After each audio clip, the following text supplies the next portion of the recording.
하나님 아버지로부터 오는 은혜와 평강이 오늘 주일 예배 들으시는 모든 분들 위해 임하시기를 주님의 이름으로 축원드립니다. 2023년 2월 3일 국민일보 신문에는 가지가 다 잘리고 객지로 옮겨졌다가 3년 만에 고향으로 돌아온 500살 된 회화나무에 대한 기사가 실렸습니다. 오늘 그림을 좀 보여주시겠어요? 이 그림 속의 나무는 원래 부산 사상구 감전동에 자리 잡고 있는 나무였습니다. 높이가 15m에 이르고 둘레가 6.2m에 이르는 아주 우람한 모습이었습니다. 그런데 이 지역이 아파트 재개발 지역으로 선정이 되었고 2019년에 아파트 재개발이 되면서 이 나무는 잘려질 위기에 있었습니다. 마을 주민들의 민원으로 인해서 이 나무가 다른 곳으로 이전은 하였는데 이전하는 과정 속에서 나무의 뿌리와 가지가 거의 대부분 잘려나갔다고 합니다. 그렇게 3년 넘게 객지로 이사를 갔다가 2022년 2월 28일 다시 고향으로 돌아오게 되었습니다. 이 회화나무는 고향으로 다시 돌아와서 사상근린공원에 심기워졌습니다. 여러분들이 아까 보셨던 그 공원에 심겨졌고요. 그런데 이 나무를 심는 과정에서 그만 불꽃이 튀면서 이 나무에 불이 붙게 되었고 그나마 남아있던 줄기마저도 크게 훼손되고 말았다고 합니다. 지금 이 회화나무에는 군데군데 도장지가 돋아나 있습니다. 도장지란 나무가 극도의 어떤 스트레스를 받았을 때 내뿜는 몹시 연약한 가지를 말합니다. 김동필 부산대 교수는 지금 이 나무 상태를 이렇게 진단했습니다. 죽은 것도 아니고 산 것도 아닌 상태입니다. 이식한다면서 비용을 최소한으로 책정해 뿌리며 가지며 다 잘라냈습니다. 원래 수영이 완전히 사라졌습니다. 이식할 때 뿌리를 보통 직경 최소 4배 이상은 남기는데 거의 뿌리가 남아있지 않습니다. 살아있는 부분이 별로 없다는 것을 알 수 있습니다. 나무에 도장지가 난 걸 보고 살아났다고 홍보 자료를 내던데 도장지는 성목, 어른 나무가지로 클 가능성이 거의 없는 가지입니다. 회화나무는 싹을 틔우는 능력이 강해서 가능성이 아예 없다고 할 수는 없지만 살아날 가능성은 희박하다고 봅니다. 라는 이런 진단을 하였습니다. 아파트 개발이라는 명목으로 자연이 훼손되고 또 나무들이 사라지는 모습을 보면서 참 안타까운 마음이 들었습니다. 물론 나무 하나 소실되었다고 무슨 일이 일어나지는 않겠지만 이런 식으로 나무가 무분별하게 훼손되면 어떤 일이 일어날까요?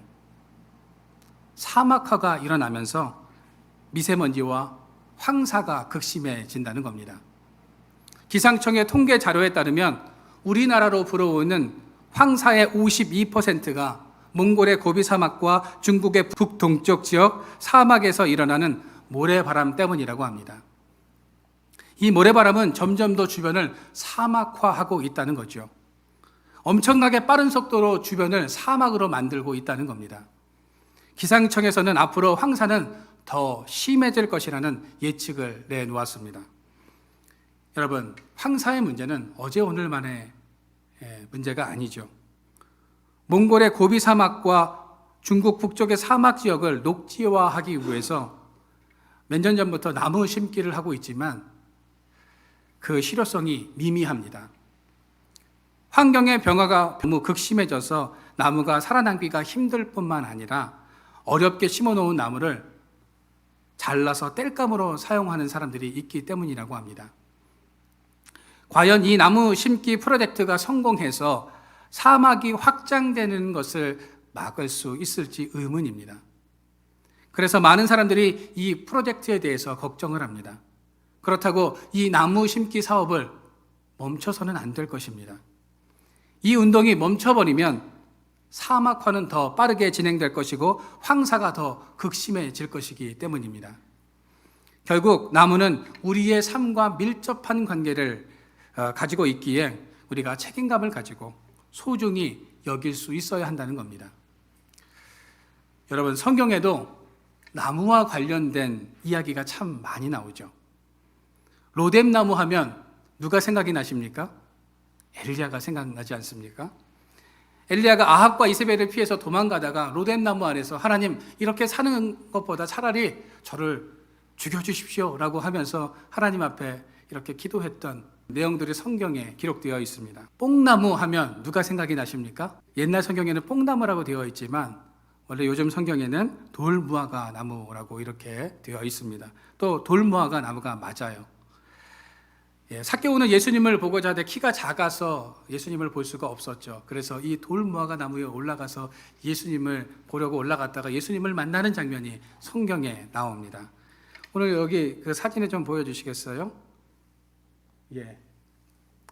이게 당시 삭개오가 올라갔던 나무라고 하죠. 시띠나무 하면 생각나는 사람이 누구입니까? 모세죠. 모세는 이 시띠나무로 법궤를 만들었습니다. 시띠나무는 광야에 우두커니 서 있는 아주 볼품없는 가시가 돋친 나무입니다. 가구를 만들 수도 없고요, 건축 재료로 사용할 수도 없는 나무입니다. 생존력이 강해서 다른 나무들이 살 수 없는 광야에서 혼자 자라는 외로운 나무입니다. 사실 이 나무는 쓸데가 별로 없어서 땔감으로밖에는 사용할 수 없는 나무다라는 거죠. 그런데 하나님께서는 향기 나는 백향목도 아니고 내구성이 강한 올리브 나무도 아닌 아무도 귀하게 여기지 않고 보잘것없는 이 시띠나무로 법궤를 만들라고 말씀하셨습니다. 또 광야에서 쉽게 구할 수 있는 나무가 시띠나무였기에 하나님께서는 이 나무로 법궤를 만들라고 말씀하셨던 거죠. 또 무화과 나무 하면 여러분들은 어떤 사건이 생각이 나십니까? 예수님께서 십자가를 지시기 위해서 예루살렘에서 입성하셨다가 베다니에서 잎사귀가 무성한 무화과 나무를 발견하게 됩니다.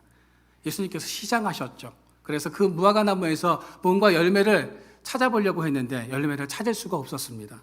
그래서 예수님께서 저주를 하셨다라는 내용이 마가복음 11장에 나옵니다. 성경에 보면 이처럼 나무와 식물, 열매에 관한 사건들과 이야기가 참 많다라는 것을 우리가 알 수 있습니다. 오늘 성경 본문에도요, 두 나무가 나옵니다. 한 나무는 종려나무이고요, 또 한 나무는 백향목입니다. 이 두 나무는 하나님을 경외하며 의를 행하는 사람들을 상징하는 나무입니다. 그렇다면 하나님을 경외하며 의인된 사람을 상징하는 이 두 나무가 주는 교훈을 우리가 알아보면서 같이 은혜를 나누고자 합니다. 성경에 보면 종려나무가 여러 번 등장합니다. 이스라엘 백성들이 마라를 떠나서 엘림에 진을 쳤을 때 엘림에는 12샘이 있었고 종려나무 70그루가 있었다라고 민수기 33장 9절을 통해서 성경은 말씀하고 있죠. 마태복음 21장 9절 말씀해 보시면 예수님께서 예루살렘에 입성하실 때 많은 사람들이 어떤 가지, 종려나무 가지를 흔들면서 예수님을 환영하죠. 호산나 다윗의 자손이여, 찬송하리로다 주의 이름으로 오시는 이여, 가장 높은 곳에서 호산나. 이때 흔들었던 나뭇가지가 바로 종려나무 가지였습니다. 성경에서 종려나무는 승리와 늘 푸름을 상징하는 나무입니다. 그러면 오늘 본문은 종려나무와 같이 어떻게 살라고 우리에게 말씀하고 있는 것일까요? 첫째로 종려나무 같이 강하라는 것입니다. 오늘 본문은 하나님을 경외하는 그리스도인의 삶을 종려나무에 비유하고 있는 것입니다. 종려나무는 이스라엘에서 가장 오래된 과실나무 중 하나로 이스라엘 남쪽의 뜨거운 광야와 사막에서 자라나는 나무입니다. 특히 종려나무는 놀라운 생명력을 가지고 있는 아주 유명한 나무이죠. 종려나무는 도끼로 베어내고 남은 그루터기를 막 불태워도요, 그 그루터기에서 다시 싹이 나고 가지가 돋는 아주 강한 생명력을 가지고 있습니다. 그래서 식물학에서 이 종려나무의 학명을 피닉스 탁티리페라라고 이렇게 말하고 있습니다. 여러분, 피닉스가 뭡니까? 아시는데도 말씀 안 하시는 거죠. 예. 피닉스는 이집트 신화에 나오는 불사조 아닙니까? 종려나무는 불사조와 같은 나무이다라는 겁니다. 오늘 본문은 험난한 인생길을 믿음으로 걸어가는 의인의 삶이 불사조와 같이 강한 영적 생명력을 가져야 한다는 말씀을 하고 있는 것입니다. 뿐만 아니라 종려나무는 거대한 강풍에도 쉽게 쓰러지지 않는다라는 겁니다. 많은 나무들이 강풍에 부러지고 뿌리째 뽑혀서 그 밑둥을 드러내지만 종려나무는 구부러지기는 하지만 뽑히거나 부러지는 경우가 없다라는 겁니다. 찌는 듯한 사막의 폭염 속에서도 죽지 않으며 어떤 거센 바람에도 불구하고 꼿꼿이 그 자리를 지켜낸다는 겁니다. 그것이 불사조 종려나무의 모습입니다. 예수님께서 예루살렘에 입성하실 때 이스라엘 백성들이 이 종려나무 잎사귀를 흔들었던 것은 결코 죽지 아니하시고 부활하신 예수님을 믿고 상징하는 것이기 때문에 이 종려나무를 흔들었던 것이고, 또 그리스도의 승리를 이 종려나무는 의미하는 것입니다. 여러분, 우리는 종려나무처럼 어떠한 환경 속에서도 흔들리지 않고 꼿꼿하게 그 자리를 지킬 수 있는 강함을 가지고 있어야 하는 것입니다. 수많은 시련의 바람이 불어온다 할지라도 흔들리지 않아야 한다는 거죠. 불사조처럼 다시 일어날 수 있어야 한다는 겁니다. 둘째로 종려나무같이 번성하라는 것입니다. 오늘 본문이 종려나무를 통해서 우리에게 주는 영적 메시지는 의인은 종려나무같이 번성하게 될 것이라는 사실입니다. 여러분들의 삶에도 종려나무같이 번성하게 되는 이런 역사가 일어나기를 축원합니다. 그러면 여기서 번성하다의 의미가 무엇일까요? 번성하다는 이 의미를 알려면 그 나무의 특징을 알아야 합니다. 종려나무는요, 우리나라에 대추와 비슷한 열매가 열리기 때문에 대추야자 나무라고 불리기도 합니다. 종려나무는 하늘을 향해서 10m에서 30m가량 곱게 뻗으면서 자라는데 그 열매는 40년이 돼야 열매를 맺게 되고, 그렇게 한 번 열매를 맺게 되면 100년 동안 열매를 계속 맺게 되는데, 얼마나 많이 열매가 맺는지 가지가 축 늘어져서 부러질 정도라고 합니다. 우리 사진을 좀 한번 보여주시겠어요? 예, 저것들이 막 나중에는 내려와서 쭉 늘어져 가지고요, 가지가 부러질 정도로 그렇게 엄청나게 많은 양의 그 열매를 맺는다고 합니다. 이 종려나무 열매는 우리나라 대추와도 같은 의미를 가지고 있다고 하죠. 우리나라는 전통적으로 결혼식을 마치고 패백을 할 때 신부가 절을 하고 나면 자녀를 많이 낳으라는 뜻으로 뭘 던져줍니까? 예, 대추를 치마폭에 던져줍니다. 오늘 이 종려나무 열매가 바로 그 다산을 의미하는 것이다 라는 겁니다. 고대 근동에서 다산은 강함과 연결이 되어 있습니다. 자녀가 많고 나라에 사람이 많아야 군사력이 많아지게 되고 강력한 힘을 가지게 되는 것입니다. 또 많은 것을 누리게 될 수 있게 되는 것이죠. 그래서 다산은 아주 중요한 의미였습니다.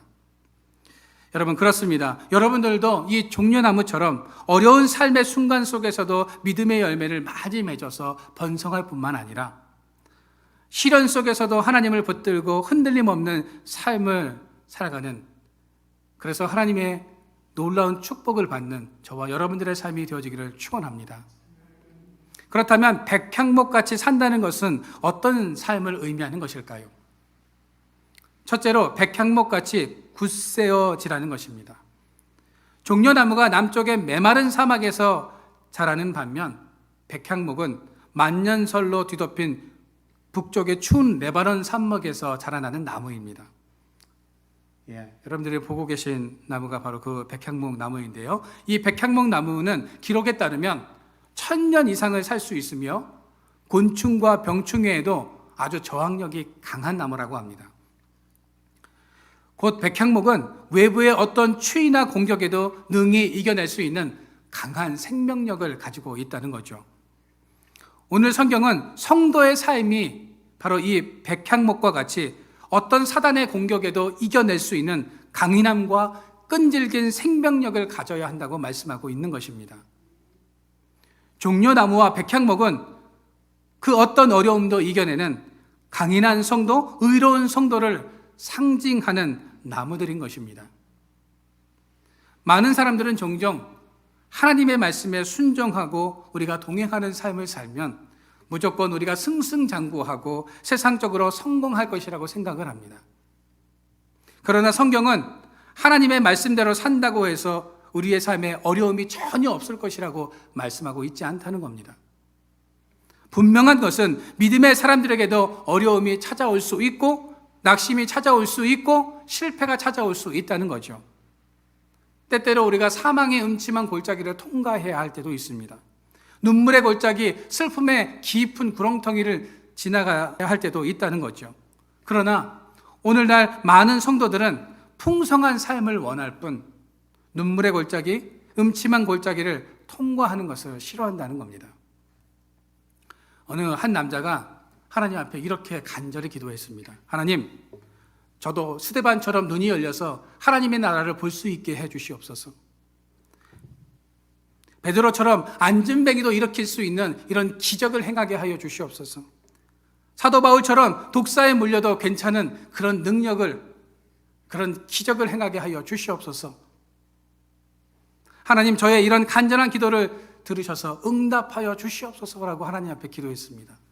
그러자 하나님께서 그 기도를 들으시고 잠시 후에 그 남자에게 이렇게 대답하셨습니다. 사랑하는 아들아, 너의 간절한 기도를 내가 들었다. 나는 너에게 스데반과 베드로와 바울에게 준 모든 능력을 너에게 줄 수 있다. 그러나 너는 그 능력을 받기 전에 민족에게 욕을 먹어야 하며 돌에 맞아야 하며 채찍에 맞아야 하고 억울하게 감옥에도 갇혀야 한단다. 뿐만 아니라 내가 쌓은 부와 명성을 헌신작처럼 버려야 하고 내 가족들 혹은 내 친척들에게 비난도 받아야 한단다. 그래도 괜찮겠니? 그러자 기도를 드렸던 이 남자가 다시 이렇게 하나님 앞에 기도했습니다. 하나님, 그건 좀 곤란합니다. 없던 걸로 해 주시옵소서라고 이렇게 다시 기도를 했다고 합니다. 하나님은 성도들에게 영광만 있다고 말씀하지 않으십니다. 때론 고난도 고통도 이겨내고 사망의 음침한 골짜기를 통과해야 한다고 말씀하십니다. 여러분, 예수님은 부활의 영광 이전에 십자가의 고난을 통과하셨습니다. 마찬가지로 우리 성도들도 하나님의 풍성한 은혜와 함께 고난과 시련을 감사와 인내로 능히 이겨내시기를 바랍니다. 시련의 칼바람 속에서도 흔들리지 않고 굳세어지는 삶을 살아가시기를 주님의 이름으로 축원드립니다. 둘째로 백향목같이 성장하라입니다. 오늘 12절 말씀해 보시면 의인은 종려나무같이 번성하며 레바논의 백향목같이 성장하리로다 라고 말씀합니다. 백향목은 주로 레바논 산맥의 1500m에서 2000m에 이르는 그 고지에서 자라납니다. 백향목은 30m 이상 곱게 아주 크게 성장을 하는데요. 또 백향목의 가지의 폭이 2m에서 3m에 이른다고 합니다. 무엇보다 백향목은 굽지 않는 그런 특성 때문에 건축 자재로 많이 사용되어지고 있다고 하죠. 그래서 솔로몬은 성전을 지을 때 이 백향목으로 들보를 삼았습니다. 그리고 백향목은 향기를 뿜어냅니다. 보통 나무는요, 몇 년에서 몇백 년이 지나면 향기가 다 사라지는데 이 백향목은 1000년의 세월 속에서도 그 향기를 잃지 않는다고 합니다. 오늘 본문 말씀은 우리 성도들의 삶이 백향목과 같이 그리스도인다운 향기 나는 삶을 살아야 한다고 말씀하고 있는 것입니다. 또한 세상의 시련과 유혹에도 굴복하지 않으며 하나님의 자녀답게 곧고 정의롭고 올바르게 성장해야 한다고 우리에게 말씀하고 있는 것입니다. 악인의 거짓된 성공을 부러워하지 말라는 겁니다. 이러한 백향목의 삶을 시편 1편은 이렇게 말씀하고 있습니다. 복 있는 사람은 악인의 꾀를 따르지 아니하며 죄인의 길에 서지 아니하며 오만한 자의 자리에 앉지 않는다라고 말씀하고 있습니다. 오늘 본문 13절은 의인이 번성하며 승리할 수 있고 요동하지 않으며 강할 수 있는 이유를 우리에게 분명히 말씀하고 있습니다. 뭐라고 말씀하고 있습니까? 우리 13절 말씀을 같이 한번 읽어볼까요? 시작. 이는 여호와의 집에 심겼으며 우리 하나님의 뜰 안에서 번성하리로다. 그렇습니다. 여호와의 집에 심겨졌기 때문에 종려나무와 백향목은 번성하고 곱게 성장할 수 있는 것입니다.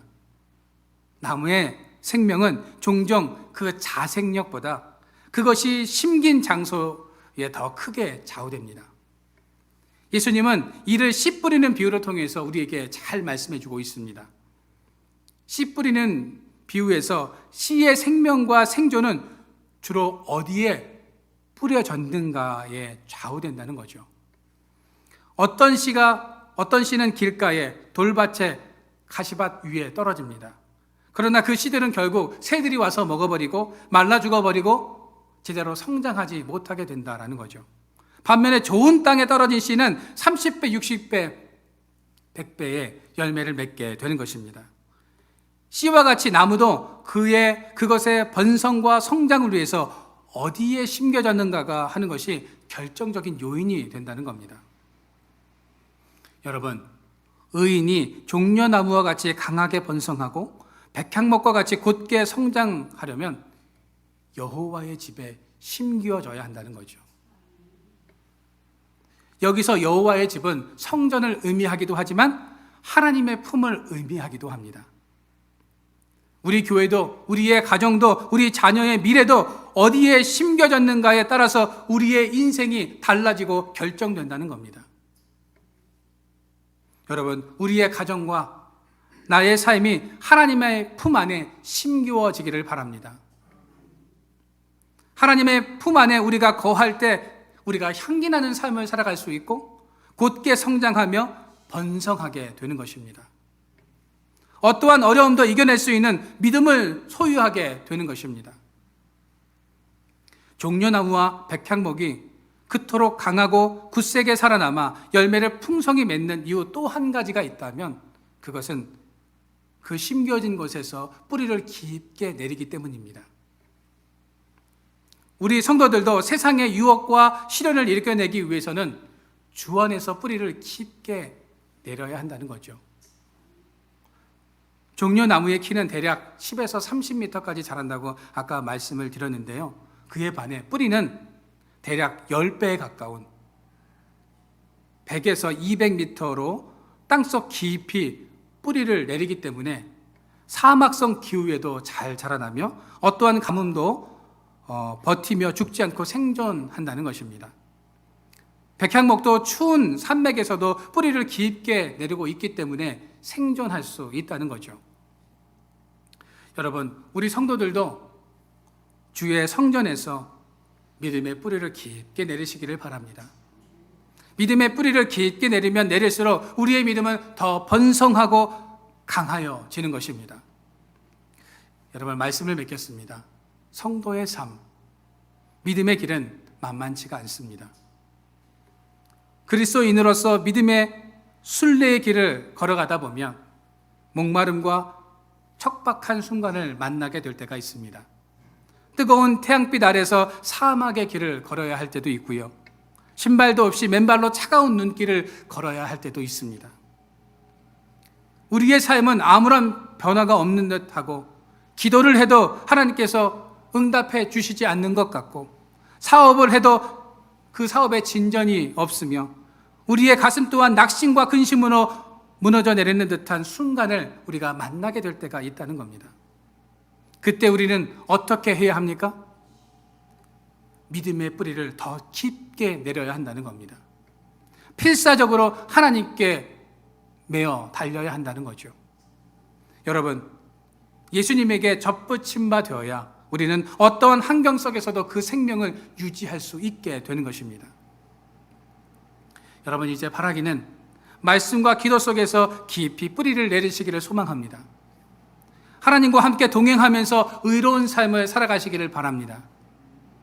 끊임없이 예배와 말씀과 기도의 생명수를 공급받아서 주님 안에서 종려나무와 같이 번성하고 레바논의 백향목처럼 성장하게 되는 역사가 우리의 삶과 우리의 가정 가운데 있어지기를 주님의 이름으로 축원드립니다.